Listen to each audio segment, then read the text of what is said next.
right, we are back, and you are listening to the Exitology Unlock Your Profits, Unlock Your Potential show on the number one global business talk and news network on the internet, IBGR, International Business Growth Radio. I am your host, Jason Wally Waldron, and I am joined here today by Joe C2, and we have been discussing the personal wealth journey and really just the journey as you go from business owner to exited business owner. And what we're going to talk about here in this section, first of all, I want to remind some folks that this journey is hard. If you walk into a room of 40 people and everybody raises their hand and says, I want to exit my business in 2 years, and then you walk into that same room with those 40 people and you ask the question, who's happy?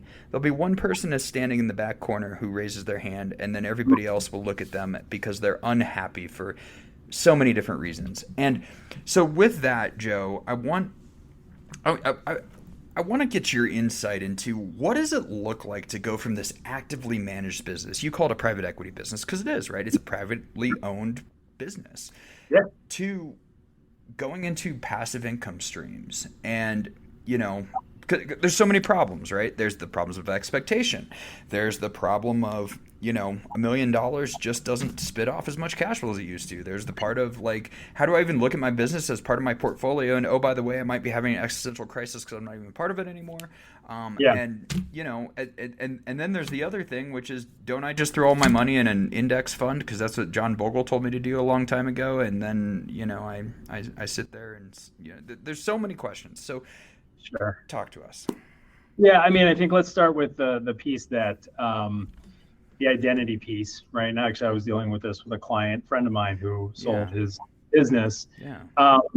You know, you have something that you have defined, that you've gotten so much positive reinforcement being sort of the CEO, the owner, from a psychological standpoint, that when Right. that to me, and I think that's one of the reasons why you said only one person is going to be happy, right? Or Right. studies show that oftentimes what happens is owners feel remorse 12, 24 months after the sale. And oftentimes it's not necessarily financially related. And I think that's one of the critical Right. issues that Right. you need to help prepare them for. I need to help prepare them for, because if they don't, and it goes back to what we were talking about earlier, take the time to start to identify what's going to give them meaning and purpose afterwards, and have alignment, financial resources that they'll have to support that, Right. that they're working towards, that sort of towards mindset. I think they're shooting themselves in the foot. Yeah, that's a really good point. And you know, put differently, it has nothing to do with the actual business case or the money case, right? It's this becomes a piece of, you know, it's an ego killer, right? Or you know, there's some people call it like an ego death, or you know, you can call it all these different things, existential crisis, whatever you want to call it. Right. But you know, I had a business owner I worked with recently, and it's like, here's the deal: every day since basically 1974, right, January 1st, 1974, this guy has followed the same work pattern, literally 7 days a week, right? Wow. So he's 81 years old now. Yeah, 50 years. Yeah, 50 years of that work pattern. Yeah. And, you know, comes from military background and all these things. So it's like, this is just who this person is and what they do. And, you know, it's time to sell the business or figure out a way to step away from it. In his case, probably an orderly liquidation. But Yeah. what do you do now? And, you know, to watch people go through this, it can sometimes be scary. Absolutely. Well, that's why, again, I think it's challenging, but you're dealing with change management, you're dealing with psychology, you're dealing with deeply ingrained habits. I think it's fundamentally, I come back to, it's that away from mindset versus towards mindset. Are you building something Totally. else beyond what the business is that Yep. your identity was so tied to, Yep. that can give you meaning and purpose? You know, and I think where, you know, beyond that, one of the other things that we talked about is the idea of managing expectations around, yeah, look, you know, you sell and you net 7, 10, $15 million from your business. Right. Play this out, right? I mean, bond yields, the 10-year treasury right now is called 4%, Yep. which, by the way, for the last decade, interest rates were zero. right? And Right. you're used to consistent income that you've been drawing from the portfolio, right? Mm-hmm. That you now have to replace, Yep. which is one of the reasons why, by the way, we at Morton look at investments in real estate, Oh, pools of first trust deeds, asset-backed loans, things that are much more heavily diversified that you can actually feel in touch, which tends to resonate with owners, so that we're getting a better shot at being able to replace that income. But I go back to the fact that, yeah. again, if you have a $10 million business and you're pulling $1 million out, Yeah. $1.5 million out, that's a 10 to 15% yield on your private equity investment, Right. right? Right. That is dramatically, now again, it is much higher, all the things being equal. You should be compensated higher because it's actively managed, Yep. right? You are actively involved in the business Yep. versus a passive portfolio, which is what you will have afterwards. They're apples and oranges, but owners don't necessarily see it that way because and I understand, they've got to replace the income. Right. Right. It is managing expectations around what can you reasonably expect from that passive portfolio to replace the income. So I'd like to unpack that a little bit because I'm going to throw out some common wisdom tropes that are not actually necessarily true. Um, Sure. and so first of all, I love what you shared there, right? Because obviously, if you're working in the business and you're owning your private business and stuff like that, like yes, your rate of return is going to be much higher than just an active. Uh, Even if it's actively, a passive income, right? Yeah. Sure. Even if it's actively managed passive income, it's Still passive passive. You're income. not. Yeah. Right? Yeah. Um, Exactly. yeah. So I hope everybody followed me on that. The I did. right. So, but you hear these things where oh, do a 60-40 portfolio, or Yeah. Dave Ramsey says this, or Susie Orman says this, or whatever, blah blah blah blah blah.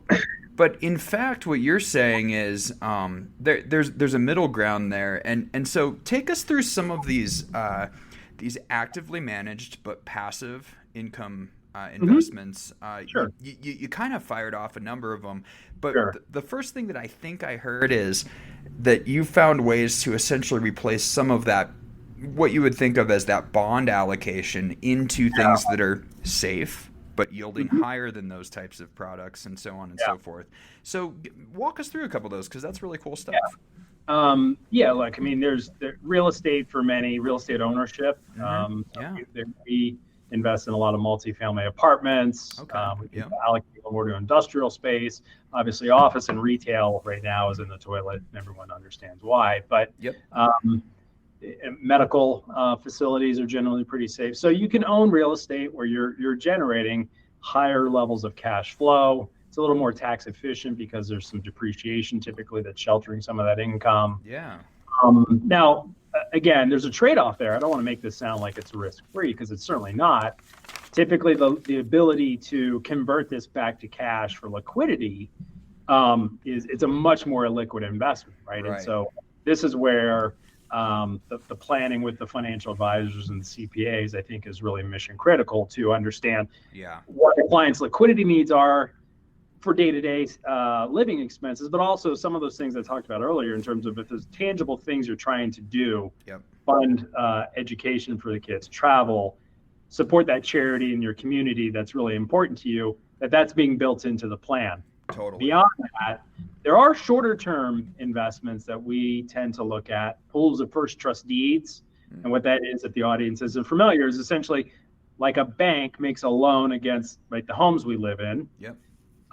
If we don't make the mortgage payments, then the bank can foreclose on the property. That's a deed of trust. Now, we're typically not involved with primary residential properties, and we're not, but there are plenty of opportunities for small apartments, investment properties, second homes, where really coming out of the great financial crisis in 2008, banks were not making those kind of loans. And even more so now, we went through a mini banking crisis earlier this year. Right. Banks are constricting their lending. And so these private credit funds that, if they are managed properly, can access and provide and source those kind of loans, manage those loans, and you can participate in them. And oftentimes they'll generate high single digit, 8, 9, 10% cash flow paid monthly or quarterly. Yeah. Loans themselves are pretty short term, 12 to 24 months. And the managers typically are prudent where they're only lending maybe 50 or 60% against the current value of the property Yeah. to protect in a downturn. So Okay. in other words, you're giving people an opportunity to be the bank. Exactly. Yeah. Exactly. That's Yeah. Um, that's really great. So if people have just I you know I've been fortunate in my career that have heard of all these different types of products, but for a lot of folks, this might be the first or second time they've even heard any of these ideas exist. And so I guess this really speaks to the importance of getting involved early and planning ahead, and then getting the right advisors around the table. Wholeheartedly agree with you, right? Is going back to too, like when you see it too, is Hmm. so many times owners run their personal expenses through their business, right? And so when the Totally. business is no longer there, do they have an accurate picture of what their lifestyle will be like on a go forward? Right. Got to account for inflation. I mean, inflation in the last couple of years has been something that's materially picked up. Yep. There's a lot of arguments that to be said that it will be, maybe not what we saw in the 70s, but higher than the 2-ish% number that you hear the Fed is trying to target to, Right. right? Totally. Totally. Healthcare costs typically rise much faster as you get older. So Hmm. how are you hedging that bet? Are you accounting for that in the future? Right. And what I'll bring this back to, Wally, is a fact too. When you go to transact, that you are in a much greater degree of certainty and negotiating power, that when you're at the table with your lawyer, your investment banker, whoever's structuring the deal, Hmm. that you have a much greater sense of conviction that the price you're striking and the deal terms Right. really are going to be suitable for what you envision your life being 5, 10, 20, 30 years down the line. You just nailed something huge there, and I really appreciate that what you just shared at the end there.